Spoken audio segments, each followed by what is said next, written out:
Welcome to the lectures on high voltage engineering. In the previous lecture, we studied the spark gap method, and in the spark gap method, we saw we had several types in the spark gap method. Like we have the rod gaps under the spark gap method. Then we have the sphere gaps, and then we have plane gap, and then we also add the point to plane gap and different types of like we had another type which was point to plane gap, and all these methods were actually included in the spark gap methods.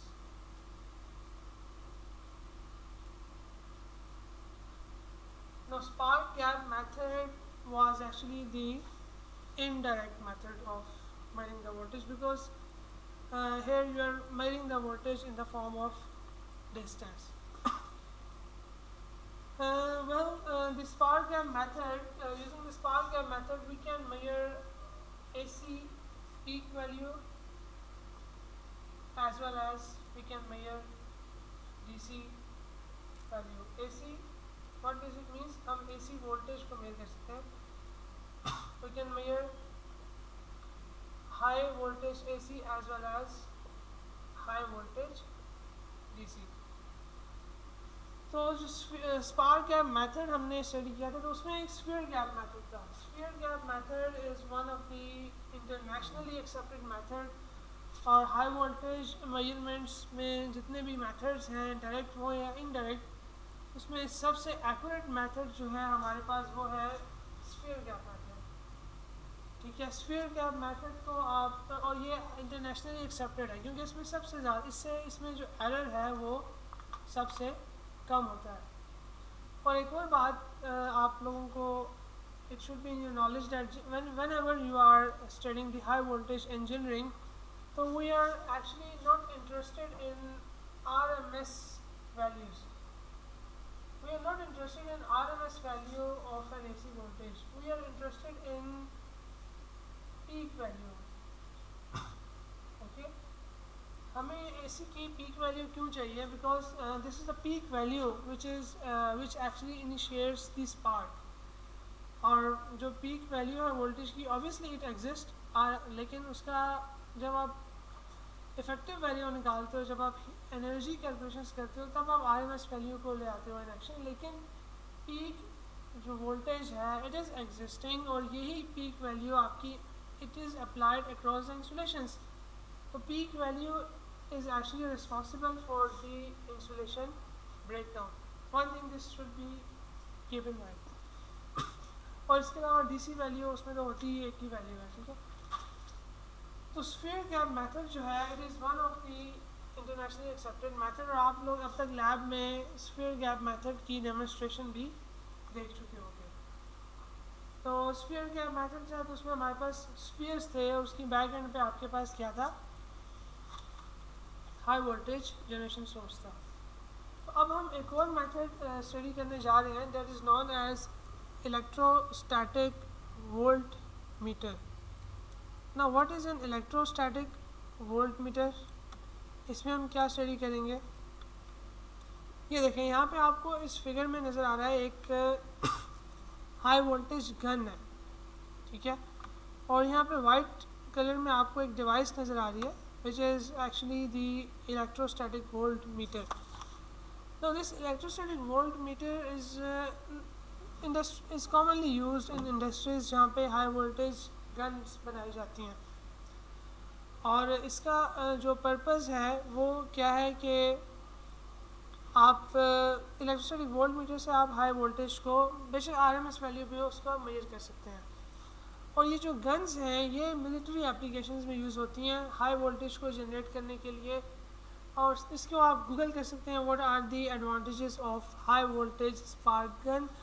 और ये जो spark gun है up to 100 kilovolts तक generate कर सकती है. इसके अंदर आपके पास हाई वोल्टेज जनरेशन सर्किट्स लगे होते हैं। हम ये पढ़ेंगे कि किस तरह से हम हाई वोल्टेज को जनरेट करेंगे, उसके सर्किट्स क्या क्या हैं। तो इस इलेक्ट्रॉन गन इस गन में, जो कि एक हाई वोल्टेज गन है, इसमें वही सर्किट्स लगे हुए हैं। और इसके वोल्ट जब आपने एक दफ़ा ये गन मैन्युफैक्चर कर लिया तो you must know for the testing purpose हमें एक मीटर चाहिए जो बहुत ही कम्पैक्ट और हैंडी हो। तो this is electrostatic volt metre which is normally use for testing these guns. इसके अलावा भी आप इलेक्ट्रोस्टैटिक वोल्ट मीटर को यूज़ करके हाई वोल्टेज को मेजर कर सकते हैं।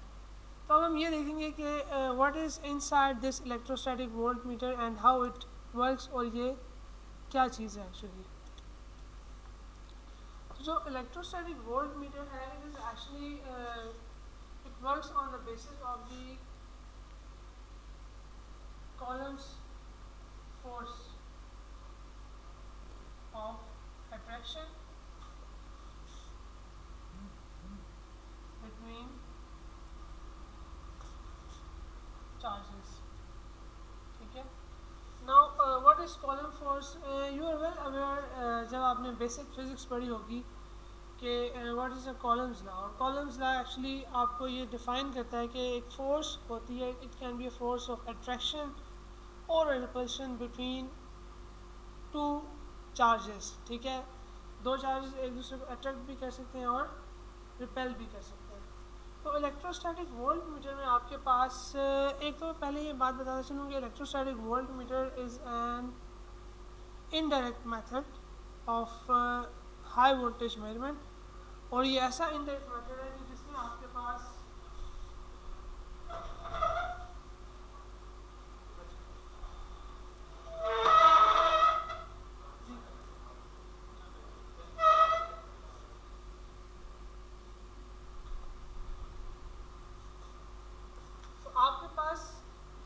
हाई वोल्टेज होता है और आप हाई वोल्टेज को मेजर करते हैं in the form of force,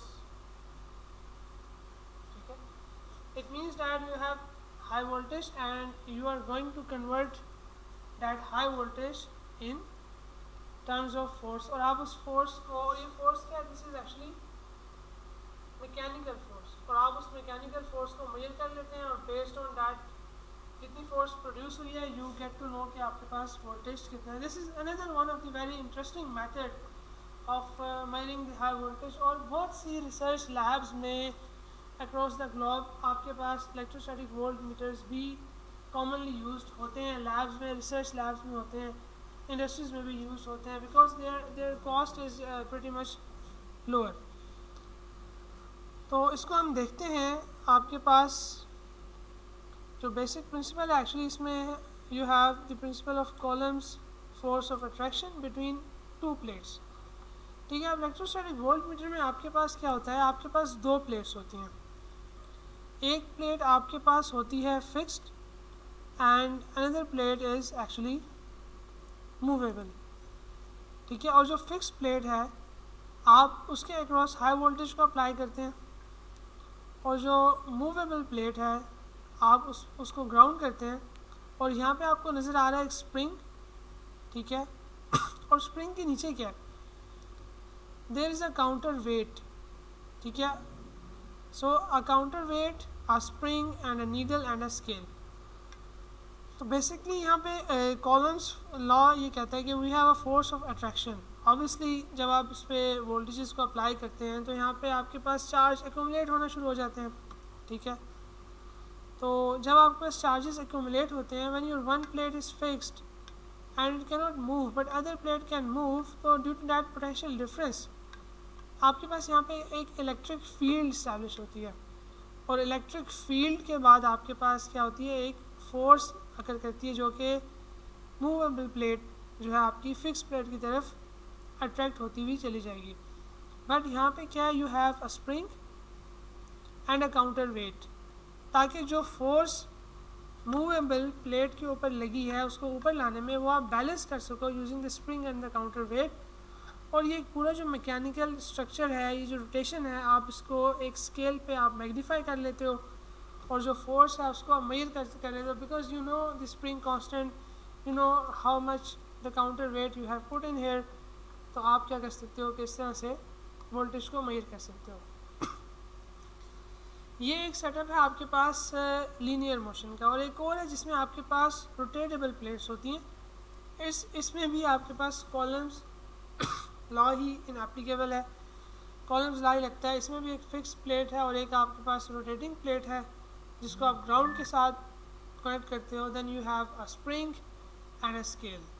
ठीक है, so this is what the electrostatic volt meter का बेसिक जो है आपके पास आ गया ये स्ट्रक्चर। तो ये मैं आपको पहले भी बता चुका हूँ। यहाँ पे अगर आप फिक्स प्लेट पे हाई वोल्टेज अप्लाई करो और यहाँ पे ग्राउंड अगर आप करते हो तो दीज पॉजिटिव चार्जेस यहाँ पे अगर एक्यूमुलेट हो रहे हैं तो नेगेटिव विल बी हियर, तो there will be an electric field and then there will be the force of attraction, और ये आपकी प्लेट इस तरह से मूव करेगी अपवर्ड। और यहाँ पे स्प्रिंग है, but this is torsional spring and this is the linear rotation. ठीक है, और it depends on your mathematical model कि आप किस तरह से फोर्स को मेजर कर रहे हो। दोनों का काम एक ही है हमारे पास, और स्केल पे आपने हाई वोल्टेज को मार्क किया होता है। तो जो हमारा जो मेन क्वेश्चन है कि मैंने आपको ये बताया है कि इलेक्ट्रोस्टैटिक वोल्ट मीटर में यू हैव अ फोर्स। ठीक है, एक फोर्स ऑफ अट्रैक्शन होती है। अब क्वेश्चन ये राइज होता है, यू मस्ट थिंक यार what is the force on the plates. हम इस फोर्स को कैसे कैलकुलेट कर सकते हैं, और वो कौन से फैक्टर्स हैं जिस पे हमारी ये फोर्स डिपेंड करती है, और किस तरह से इलेक्ट्रिक फील्ड में ये इलेक्ट्रोड्स रोटेट करते हैं। अगर आप इसकी एग्जांपल लो, these are the electrodes which rotate. ये भी इलेक्ट्रोड्स ही हैं एक्चुअली, तो ये फिक्स प्लेट है, इसको आप फिक्स इलेक्ट्रोड कह सकते हो। ये मूवेबल प्लेट है, उसको आप मूवेबल इलेक्ट्रोड कह दोगे। ठीक है, so this is the fixed electrode and this is the movable electrode. What is the rotational torque? You are well aware with the rotational torque. And what is the relation between the force and the stored energy? ये concepts हम पहले study करेंगे, और आप भी ये एक minute के लिए सोचो, इस स्लाइड को पास करो और थोड़ा सा ये सोचें कि यार ये जो फोर्स हम इसमें निकालेंगे, how we will be able to measure that force, और हम कैसे उसको हाई वोल्टेज के साथ रिलेट करेंगे। क्योंकि जो फोर्स ऑफ अट्रैक्शन है इन प्लेट्स के बीच में, ये बहुत इम्पोर्टेंट है। ठीक है,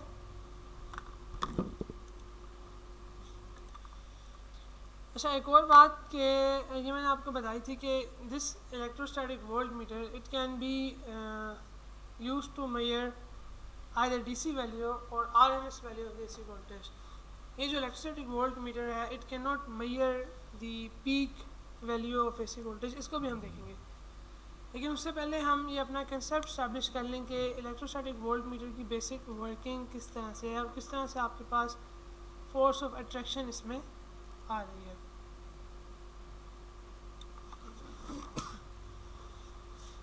मैंने आपको ये बताया था कि जब हम यहाँ पे हाई वोल्टेज अप्लाई करते हो तो आपके पास यहाँ पे positive charge, let's suppose positive polarity यहाँ पे कनेक्ट की है, तो यहाँ पे आपके पास नेगेटिव पोलैरिटी आ जाती है।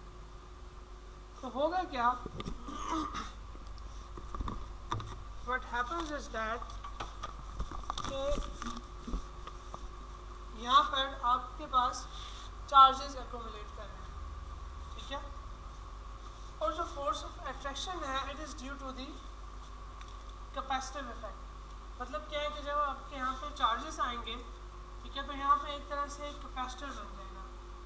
Now this is what you can represent it, this is your capacitor. ठीक है, यहाँ पे आपके पास पॉजिटिव चार्जेस हैं, यहाँ पे आपके पास नेगेटिव चार्जेस होंगे। क्योंकि ये प्लेट है मूवेबल है, एक फोर्स ऑफ अट्रैक्शन आएगी तो ये प्लेट क्या करेगी, यहाँ से ऊपर की तरफ थोड़ा सा मूव करेगी। Let's suppose this is our initial position and जब आप वोल्टेज को अप्लाई करते हो तो your final position is like, आपकी जो फाइनल पोजीशन है वो यहाँ पे, this is the final position of the movable plate. तो इस पोर्शन में अब प्लेट जो है इतना डिस्टेंस ऊपर की तरफ मूव कर दिया। ठीक है, प्लेट आपके इतना ऊपर की तरफ मूव किया है, so let's say this is the differential distance dx, और यहाँ पे जो स्टोर्ड एनर्जी है, ऑब्वियसली यहाँ पे आपके पास कैपेसिटर में क्या होता है, आपके पास you have the energy stored in capacitor, ठीक है, अगर आप दो प्लेट्स हैं कैपेसिटर आपके पास, तो you have energy which is stored between the capacitor plate. अब हुआ क्या है, आपकी ये प्लेट ऊपर की तरफ मूव की है, तो now the difference in the energy stored in the capacitor will be measured, ठीक है। यहाँ पे पहले एनर्जी प्योर थी और अब आपने ये देखा कि इस पोर्शन में जो इतना ऊपर मूव किया, तो what was the energy which is here in this portion, ठीक है। इस पोर्शन में जो स्टोर्ड एनर्जी है, यू विल कैलकुलेट इट, और फिर you will get to know कि आपके पास कितनी फोर्स आई है, ठीक है।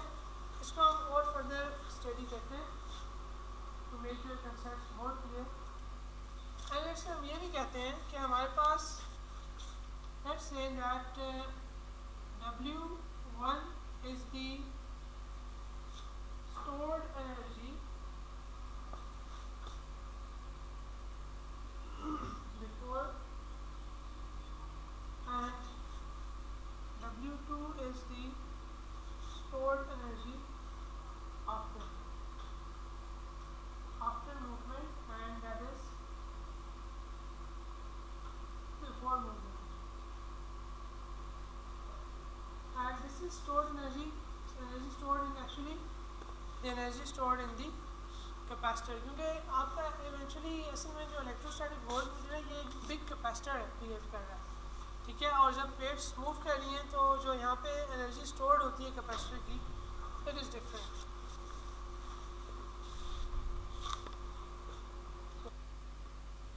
अच्छा, इससे पहले कि हम थोड़ा सा आगे मूव ऑन करें, we must know about the dielectrics. अब आपने ये भी स्टडी किया होगा कि between the plates of capacitors we have dielectrics, like आपके पास एक कोई dielectric medium होता है between the plates of the capacitor। Have you ever thought कि ये जो dielectric medium है, why this is between the plates of these capacitors? Dielectrics are actually हमारे पास insulators होते हैं, और they are normally the non metallic material. तो obviously insulators हैं और ये नॉन मेटालिक सॉलिड्स होते हैं, नॉन मेटालिक सॉलिड मटेरियल होता है which is inserted between the plates of the capacitor. The purpose of dielectric is to actually increase the capacitance. Dielectric जो है वो कैपेसिटेंस को इंक्रीज करने के लिए यूज़ होते हैं। तो जितने भी डाइलेक्ट्रिक्स हैं, डाइलेक्ट्रिक मीडियम जो है अगर आप कैपेसिटर में यूज़ कर रहे हैं, इट सर्व्स 3 पर्पसेस, ठीक है। डाइलेक्ट्रिक के 3 पर्पसेस होते हैं। अब वो क्या पर्पसेस हैं? नंबर 1 तो ये है कि we want to keep the conducting plates from coming in contact, and in this way we allow for smaller plate separations and therefore higher capacitors. What does it mean? इसका मतलब ये है कि अगर आप डाइलेक्ट्रिक मीडियम इंसर्ट करते हो plates के बीच में, तो इन दिस वे आपके पास जो प्लेट की सेपरेशंस हैं they can be the smaller, ठीक है। आपके पास they can be smaller plate separation, और इससे इन दिस वे जब आपके पास प्लेट्स करीब आ जाएंगी तो there will be higher capacitors. इसके अलावा डाइलेक्ट्रिक का पर्पस होता है, second purpose is to increase effective capacitance by reducing the electric field strength, which means you get the same charge at lower voltage. Getting my point? क्या है कि आप जब इधर आप डाइलेक्ट्रिक मीडियम को इंसर्ट करते हो तो यहाँ पे आपके पास एक्चुअली एक इलेक्ट्रिक फील्ड है, you have an electric field in this way, ठीक है। This is an electric field E. तो जब आप डाइलेक्ट्रिक मीडियम को इंसर्ट करते हो तो आपकी ये इलेक्ट्रिक फील्ड स्ट्रेंथ जो है ये रिड्यूस हो जाती है क्योंकि एक मीडियम आ गया बीच में, ठीक है। अब इलेक्ट्रिक फील्ड की स्ट्रेंथ रिड्यूस हुई, इसका मतलब है कि अब आपके पास कैपेसिटर के अंदर ज़्यादा कैपेसिटी आ गई है, अब आप इसमें ज़्यादा चार्ज स्टोर करा सकते हैं क्योंकि प्लेट्स वही थी, ठीक है। हमने पहले डाइलेक्ट्रिक मीडियम नहीं रखा, तो आपके पास आपने जब यहाँ पे चार्ज अप्लाई करना शुरू किया, कैपेसिटर को चार्ज करना शुरू किया, तो आपके पास यहाँ पे चार्जेस एक्यूमुलेट हुए, एक इलेक्ट्रिक फील्ड स्ट्रेंथ इस्टेब्लिश हो गई। इतनी इलेक्ट्रिक फील्ड स्ट्रेंथ इस्टेब्लिश होगी कि आपके फर्दर अगर आप वोल्टेज को बढ़ाएंगे तो there will be a short circuit, क्योंकि आपके पास क्या होता है उसे कहते हैं डाइलेक्ट्रिक ब्रेकडाउन, ठीक है। तो अगर आप डाइलेक्ट्रिक मीडियम को इंसर्ट नहीं करते तो क्या होगा, there will be a limit के इससे ज़्यादा आप अक्रॉस द कैपेसिटर ज़्यादा चार्ज को एक्यूमुलेट नहीं करा सकते, और कितना चार्ज एक्यूमुलेट करा सकते हैं it depends on the area of the plates, ठीक है। It depends on the distance between the plates. तो अब मैंने क्या किया, मैंने डाइलेक्ट्रिक मीडियम कैपेसिटर की प्लेट्स के बीच में इंट्रोड्यूस कर दिया। अब डाइलेक्ट्रिक मीडियम रखने से क्या हुआ कि अब इलेक्ट्रिक फील्ड स्ट्रेंथ जो है ये क्या हो गई है, वीक हो गई है।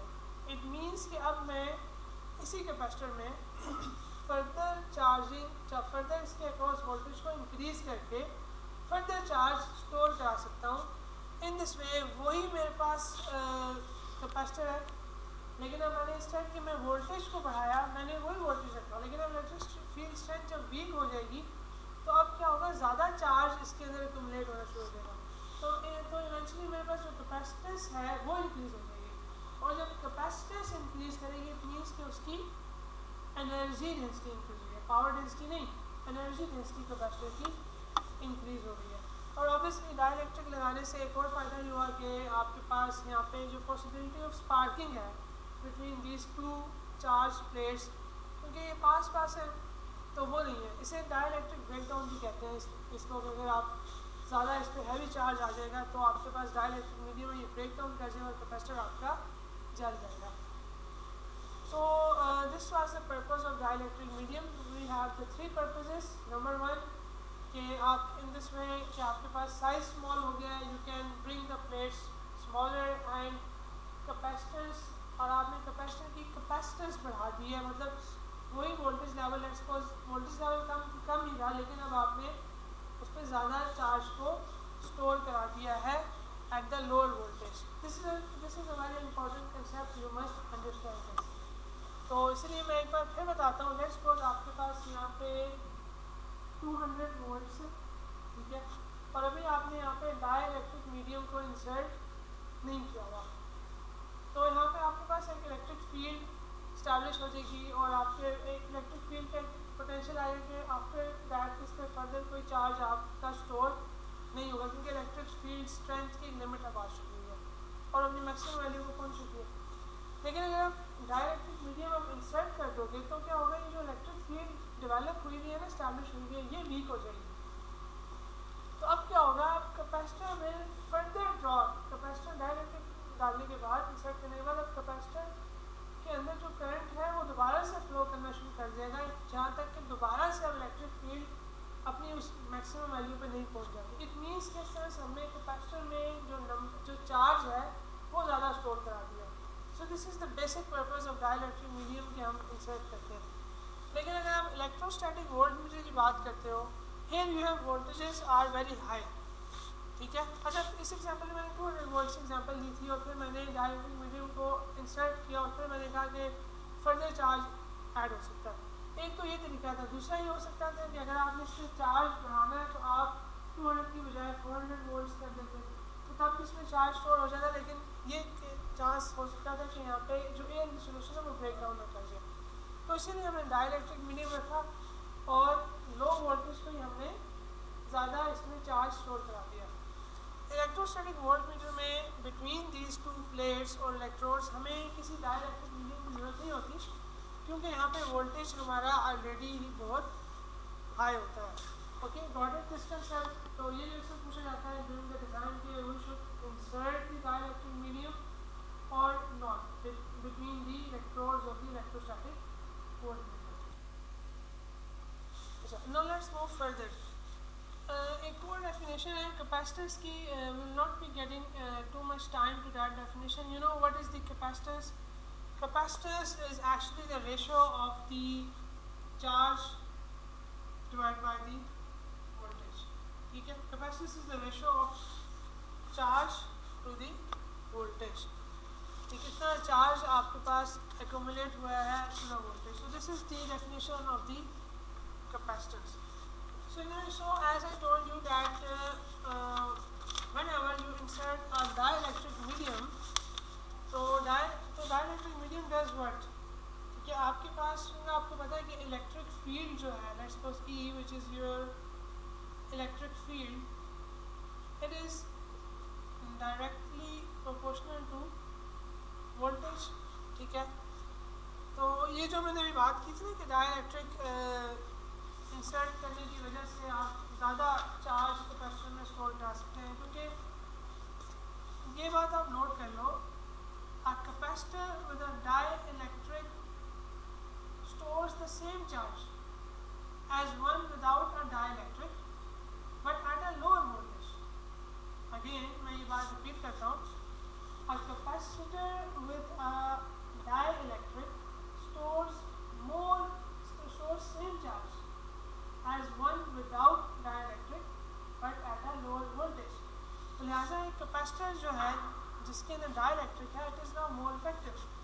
तो डाइलेक्ट्रिक के बारे में मैंने बात की थी कि it actually weakens the electric field. तो अब आपको पता है कि अगर वोल्टेज तो वही था लेकिन डाइलेक्ट्रिक ने आपकी इलेक्ट्रिक फील्ड को वीकन कर दिया. सो इट मीन्स कि जो इफेक्टिव वोल्टेज है जो यहाँ पे कर रहा है वो वीक हो जाएगा. तो इट मीन्स डाइलेक्ट्रिक इंसर्ट करने से आपकी जो कैपेसिटेंस है वो क्या हो जाएगी, इंक्रीज कर जाएगी. ठीक है, so this is the fact. अब हम एक और डेफिनेशन की तरफ चलते हैं जिसे कहा जाता है energy density. Now what is mean by energy density? Now energy density it is the amount of energy stored per unit volume. Okay? This must be clear. या ये सारे आपने concepts पढ़े होंगे back in your previous in when you were in college. So energy density is actually the amount of energy stored per unit volume. So energy density की definition होगी. Now what is an electric charge? You are also well aware, but मैं उसकी external आपको इस term लिख देता हूँ. Electric charge is the, what is it? Think about a moment. What is electric charge? Electric charge is actually the physical property. It is the physical property of matter. Now अब आप कहेंगे ये किस तरह की definition बता दी है. It is the physical property of matter. ये मैं आपको एक practical definition बता रहा हूँ, which will be leading us towards understanding of these concepts of electrostatic voltmeter and in the high voltage engineering. No, electric charge is the physical property of matter that causes it to experience a force when placed in an electromagnetic field. कई दफ़ा आपने सुना होगा कि आपके पास किसी चीज़ के ऊपर चार्ज स्टोर हो गया, क्योंकि चीज़ें पहले प्रैक्टिकल से चीज़ें निकली हैं, देयर आर प्रैक्टिकल एक्सपेरिमेंट्स. तो हमें इलेक्ट्रिक चार्ज की जो फर्स्ट डेफिनेशन दी कि उन्होंने ये ऑब्जर्व किया साइंटिस्ट ने कि it is something a property of matter because a matter was experiencing a force. जब उन्होंने एक चार्ज मैटर को किसी इलेक्ट्रोमैग्नेटिक फील्ड में रखा तो दे concluded or analyzed that, observed that कि उस पर कोई ना कोई फोर्स लग रही है. तो उन्होंने ये कहा कि electric charge is actually the physical property of a matter. ठीक है, अब असल स्टोरी आती है व्हाट इज द चार्ज. ठीक है, चार्ज क्या चीज़ है? Charge is actually quantized. Electric charge को नॉर्मली आपने क्या किया होता है, इट इज़ एक्चुअली क्वांटाइज्ड, और आपके पास इसके इंटीजर मल्टीपल्स में आप हमेशा चार्ज को मेजर करते हो या एक्सप्लेन करते हो, like it is in the integer multiples of individual small unit. जो elementary charge होता है आपके पास. Now what is an elementary charge? It is elementary charge is measured by 1.602 into 10 raised to power minus 19 coulombs. Now you must be clear in your concept that what is coulombs and what is the origin of this coulombs और ये कहाँ से आया सब कुछ, ठीक है. अभी हमने पहले बात की थी इलेक्ट्रिक चार्ज की और ये कहा था कि इलेक्ट्रिक चार्ज जो है एक्चुअली ये एक मैटर की फिजिकल आपके पास प्रॉपर्टी है, एंड विच एक्सप्लेन्स दैट कि अगर आपके पास एक चार्ज सरफेस है तो it will experience a force when it will be placed in the electromagnetic field. और ये आपके पास एक it goes to the concept of the force induced on a current carrying conductor as well. अच्छा, तो electric charge के बारे में कहा जाता है कि इलेक्ट्रिक चार्ज को हमने क्वांटाइज किया और हमने हमारे पास एक और बेसिक एलिमेंट्री चार्ज आ गया which is the 1.602 into 10 to the power minus 19 coulombs. Now this elementary charge is actually carried by subatomic particles. ठीक है, इलेक्ट्रिक चार्ज subatomic particles क्या होते हैं आपके पास, they are electrons as well as the protons. तो जो negative charge है it is carried by the electrons और जो पॉजिटिव चार्ज है it is carried by the protons. समझ में आ रही है आपको मेरी बात. तो सब एटॉमिक पार्टिकल्स ने क्या कैरी किया हुआ, सब atomic particles have carried the electric charge. अगर आपके पास if you have more number of electrons then the protons in a piece of matter, it means कि आपके पास it is actually the negative charge. Okay, so you must be clear in this concept. अब अगली चीज़ क्या आती है जो where our story is actually leading towards is that कि आपके पास जो इलेक्ट्रिक चार्ज है it is actually responsible for producing the electric field. ठीक है, इलेक्ट्रिक चार्ज क्या कर रहा है, इलेक्ट्रिक फील्ड को स्टैब्लिश कर रहा है. और अगर यही इलेक्ट्रिक चार्ज आपके पास मूविंग चार्ज है तो this moving charge produces a magnetic field. ठीक है, और अब मैग्नेटिक फील्ड क्या है, no magnetic field is actually a vector field. ठीक है, मैग्नेटिक फील्ड आपके पास क्या होती है, it is the vector field जो कि आपको बताती है the influence of the on the moving electric charge. ठीक है, तो अब इसके अलावा चार्ज को आप नॉर्मली एक और क्वांटिटी से भी डिनोट करते हैं which is really denoted by Q. ठीक है, और दिस इज़ द सिम्बॉलिक कि आप चार्ज को इससे डिनोट करते हैं. और उसका जो सिस्टम इंटरनेशनल जो स्टैंडर्ड यूनिट है आपके पास वो आपके पास होता है कॉलम्स which is C. अब कॉलम क्या है ना, कॉलम एक्चुअली डिफाइंस दैट सारी जो स्टोरी होती है वो प्रैक्टिकल कंसेप्ट से शुरू होती है और फिर वो आपके पास थ्योरेटिकल नॉलेज में जाके हम उसको प्रूफ ढूंढ कर आते हैं. No coulombs is actually the quantity of charge. ठीक है, coulombs is actually the quantity of charge that passes through the cross section of an electrical conductor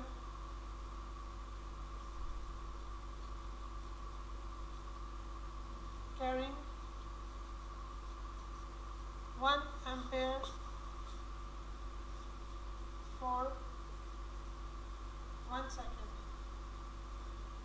मेरे ख्याल से अब आपको स्टोरी समझ आना शुरू हो गई है. First they invented what, the source of charge. Source of charge की ऐसी क्या चीज़ है जो कि चार्जेस को मूव करा देती है, इलेक्ट्रॉन्स की एग्जिस्टेंस को रियलाइज़ कराती है. आपके पास एक बैटरी सोर्स है, आपके पास एक AC वो एक एसी जनरेटर है, आपके पास आगे रेक्टिफायर लगाया जाता था इन द पास्ट। तो कॉलम्स एक्चुअली ये डिफाइन करता है एक अमाउंट ऑफ चार्ज, ठीक है, जो कि पास कर जाता है through the cross section of an electrical conductor, ठीक है। और उसने ये कहा था कि which is actually the carrying 1 ampere for 1 second. So columns actually it gives us the measure of the charge, ठीक है। कॉलम ने भी अभी हमें क्या बताया है, columns actually gives us the measure of charge। and what is 1 columns? 1 columns is actually equals to 1 amperes in 1 second। और इसीलिए तो आपके पास जो एम्पेयर्स है, now what is amperes? Amperes is actually the base unit, ठीक है, base unit of electric current. सारी स्टोरी यहाँ से आई थी कि आपके पास एक चार्ज मैटर था और उससे उसको आपने ऑब्जर्व किया कि उससे करंट फ्लो किया। तो अब फिर साइंटिस्ट ने गौर करना शुरू किया, ये करंट है, ये क्या चीज़ है, this is the flow of electrons. और फिर स्टोरी यहाँ से आई कि इलेक्ट्रॉन्स क्या चीज़ हैं। और फिर अब कॉलम क्या है, कॉलम ये कहता है कि अब एम्पेयर क्या है, एम्पेयर इज एक्चुअली, आपने ये डेफिनेशन से use more familiar that 1 ampere means that if one column charge passes through a conductor in a 1 second। तो अब स्टोरी यहाँ पे क्या है ना, what is the column, you must understand this that जो 1 कॉलम है एक्चुअली, 1 column क्या है, column is the measure of the charge, as I told you column is the measure of charge। now 1 column actually is equal to 6.241 into 10 raised to power 18 electrons, ठीक है। तो column का मतलब है कि इतने इलेक्ट्रॉन्स हैं आपके पास। और अगर आपके पास 1 एम्पेयर करंट है, इसका मतलब है कि इतने इलेक्ट्रॉन्स 1 सेकेंड में पास करके through the cross sectional area. This is the cross sectional area. यहाँ से आपके पास कितने इलेक्ट्रॉन्स पास करके, इतने इन अ 1 second. Now this is the cross sectional area of the current carrying conductor. हमने एक एरिया स्पेसिफाई कर लिया क्रॉस सेक्शन, उसमें हमने देखा कि 1 सेकेंड में इतने इलेक्ट्रॉन्स गुजर गए। तो we describe that this is the 1 coulomb charge. और 1 column is equal to 6.241 into 10 to the power 18 electrons।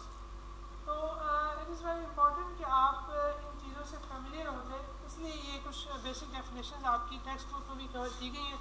तो आई थॉट कि they must be discuss with you. तो अब आते हैं अपने उस इलेक्ट्रोस्टैटिक वोल्टमीटर की तरफ। व्हाट डज दैट, जहाँ से हमने अभी छोड़ा था electrostatic वोल्टमीटर्स।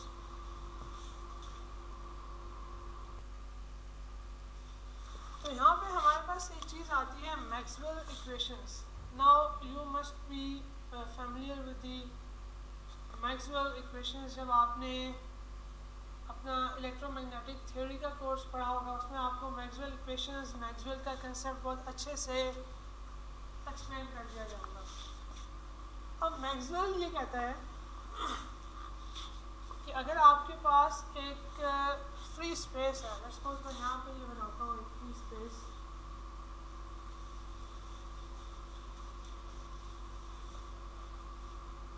according to Maxwell, if you have this is a free space and in this free space you have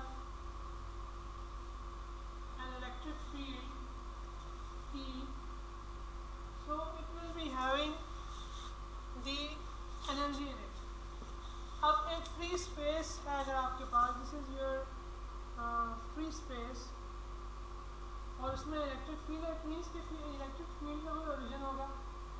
अगर कैपेसिटर्स की एग्जांपल ले लें, आपके पास एक ये प्लेट है कैपेसिटर की और एक आपके पास ये प्लेट है कैपेसिटर की। Now this is a capacitor और आपके पास एक फ्री स्पेस है विच और ये जो फ्री स्पेस है it is occupied by this electric field.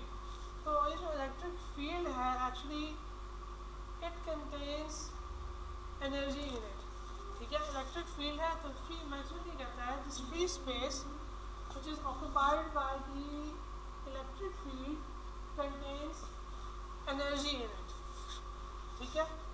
और इस फ्री स्पेस की जो एनर्जी डेंसिटी है,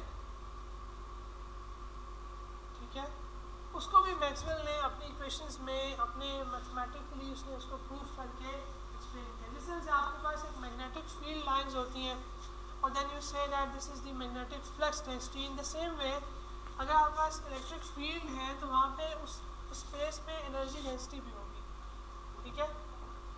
and energy density of that free space, let's suppose मैं उसको यू ई से रिप्रेजेंट करता हूँ, ठीक है। तो it is equal to half epsilon naught E square. According to Maxwell, the energy density of this free space depends only on the magnitude of the electric field. अगर आपके पास इलेक्ट्रिक फील्ड की जो magnitude है, जो electric field strength है, अगर ये stronger है तो यहाँ पे एनर्जी डेंसिटी ज़्यादा होगी, ठीक है। तो और ये एप्सिलॉन नॉट क्या है actually? Epsilon not is actually the permittivity of free space. अब फ्री स्पेस में आपके पास वैक्यूम भी हो सकता है और एयर भी हो सकती है, और fortunately permittivity of free space is actually equal to 1 of the air as well as the vacuum. So permittivity of free space से क्या मतलब है? The capability of free space to permit the electric field. Permittivity of free space means the capability of free space to permit the electric field. अगर ये permittivity ज़्यादा होगी तो आपके पास electric field भी यहाँ पे ज़्यादा आएगी। अच्छा, तो now this is what the energy density. अब मैक्सवेल ही ने ये बताया था कि अगर आप एनर्जी डेंसिटी को मल्टीप्लाई कर दो the volume between the plates. अब ये क्या है? These are the plates which are actually producing what?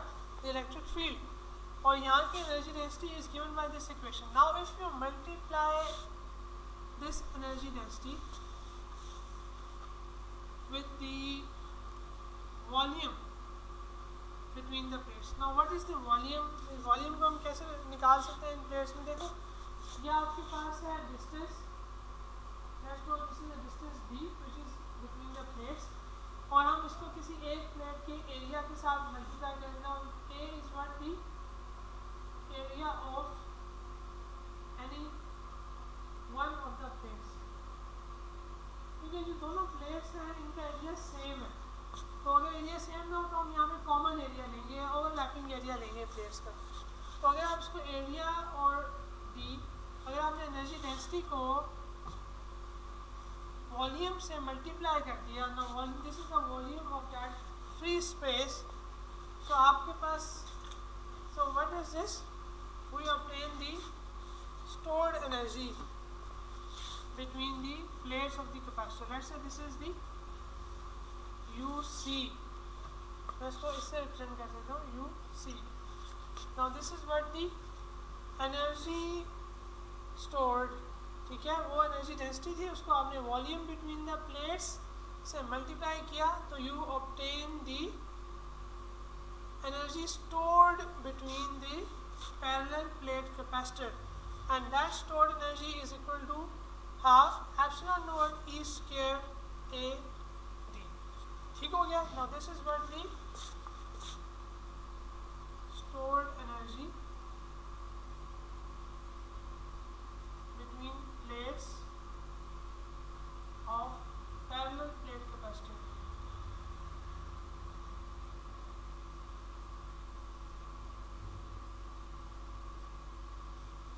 May be you are feeling कि यार इस थ्योरी में काफ़ी टाइम लग रहा है, because this is very important for the design applications. जब आपने इलेक्ट्रोस्टैटिक वोल्ट मीटर को आके डिज़ाइन करना होगा तो ये जब आपको ये थ्योरी क्लियर नहीं होगी तो then you will unable to design these concept. हाँ, आप यूज़ तो कर सकते हो उसको लैब में, मेजरमेंट्स ले लोगे, लेकिन when you don't know how to manufacture it then you are doing nothing. अच्छा, तो वन मोर थिंग, आपको ये बात बड़े अच्छे से पता है कि what is the electric field? Are you familiar with the definition of electric field?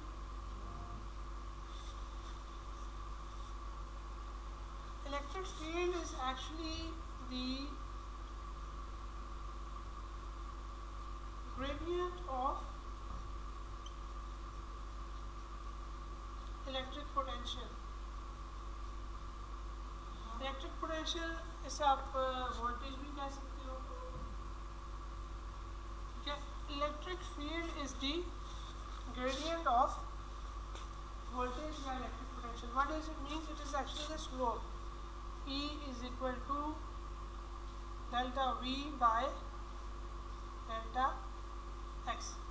The change आप मेजर कर रहे हो विद रिस्पेक्ट टू x, तो लेकिन आपके पास normally between the parallel plate capacitor आपके पास जो delta V by delta x होता है, ये नॉर्मली आपके पास किसी भी पॉइंट पे देखो, आपके पास जो इलेक्ट्रिक फील्ड है, जो इलेक्ट्रिक फील्ड है वो कांस्टेंट होती है। ऐसे नहीं होता कि यहाँ पे इलेक्ट्रिक फील्ड ज़्यादा हो, यहाँ पे इलेक्ट्रिक फील्ड कम हो जब आपके पास कैपेसिटर्स होते हैं। यहाँ कैपेसिटर नहीं है, वैसे एक प्लेट है चार्ज की और दूसरी प्लेट बहुत अवे है, तो फिर ऑब्वियसली इस ग्रेडियंट ये जो है ये ग्रेडियंट को फॉलो करेगा। जितना डिस्टेंस बढ़ता जाएगा you will be knowing different values. But एक कैपेसिटर में अगर आप देखो तो यहाँ पे किसी भी पॉइंट पे इलेक्ट्रिक फील्ड कांस्टेंट ही होती है। सो इसको हम इससे रिप्रेजेंट कर सकते हैं, E is equal to V by, simply आप इसको V बाय एक्स से रिप्रेजेंट कर सकते हो। अब ना व्हाट इज़ x? यहाँ पे मैंने D रिप्रेजेंट किया था, लेकिन मैंने यहाँ पे इसको x कह दिया, ठीक है। x is what, this is the distance between the plates, so don't confuse with these terms, ठीक है। तो पैरेलल प्लेट कैपेसिटर में ये तो कांस्टेंट हो गई, ठीक है। तो अगर आप इसको ये नहीं कहना चाहते तो आप ये कह लो E is equal to V by D. That's तो क्योंकि मैंने यहाँ पे D से डिनोट किया है इस डिस्टेंस को, तो मैं ये कहता हूँ कि E is equal to V by D, ठीक है। और V बाय डी क्यों आया, del V by del D क्यों नहीं आया? क्योंकि आपके पास इलेक्ट्रिक फील्ड किसी भी पॉइंट पे क्या है, कांस्टेंट है। तो इसको हम यहाँ पे अगर रिप्लेस करें,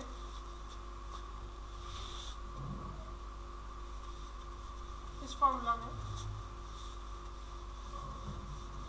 this is what the energy stored in a parallel plate capacitor, ठीक है। हम यहाँ पे इसको रिप्लेस कर देते हैं E को इसके इक्विवेलेंट से, which is the V square by D square, और फिर यहाँ पे आपके पास ये D से कैंसिल हो जाएगा।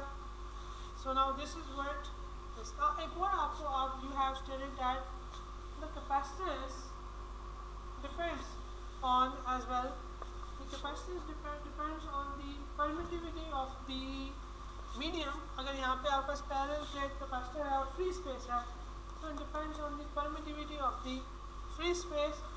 It is also depending directly on the area of the plate, and it is depending inversely on the distance between the plates. Distance बढ़ाओगे कैपेसिटेंस कम हो जाएगी, परमिटिविटी बढ़ाओगे कैपेसिटेंस ज़्यादा हो जाएगी, एरिया बढ़ाओगे तब भी कैपेसिटेंस ज़्यादा हो जाएगी। ना अगर इसको इसमें डिप्लॉय करें एप्सिलॉन नॉट की जगह पे, so you get another more simplified version of this equation for the stored energy in a capacitor, which comes out to be half V square C. Now this is a very beautiful equation which is telling us the stored energy between the plates of the parallel plate capacitor, and we also know that capacitance is the ratio of stored charge to the applied voltage. So your stored energy comes out to be half Q V. Okay, so this is some manipulations of the energy stored in a capacitor. So हमने ये क्यों study किया? Because electrostatic voltmeter में हमने ये देखा था कि आपके पास दो इलेक्ट्रोड्स थे, जब आप इस पर हाई वोल्टेज को अप्लाई करते हो तो ये इलेक्ट्रोड्स एक दूसरे के करीब आते हैं, ठीक है। और ये इलेक्ट्रोड्स जब एक दूसरे के करीब आते हैं तो हम उसमें ये देखते थे कि जब पहले आपको इस पोजीशन कोई और थी, जब आपको इस प्लेट अबव मूव की है तो उस वक्त आपके पास अब जो एरिया है बिटवीन द टू प्लेट्स और between these electrodes is different. So यहाँ पे हमने ये देखा कि जो एनर्जी स्टोर्ड थी, मैक्सवेल ने भी बताया कि जो एनर्जी डेंसिटी और फिर स्टोर्ड एनर्जी जो है यहाँ पे वो अब चेंज है। तो हम इस डिफरेंस इन एनर्जी को निकालेंगे और इस डिफरेंस इन एनर्जी को हम फोर्स के साथ क्या करेंगे, रिलेट करेंगे।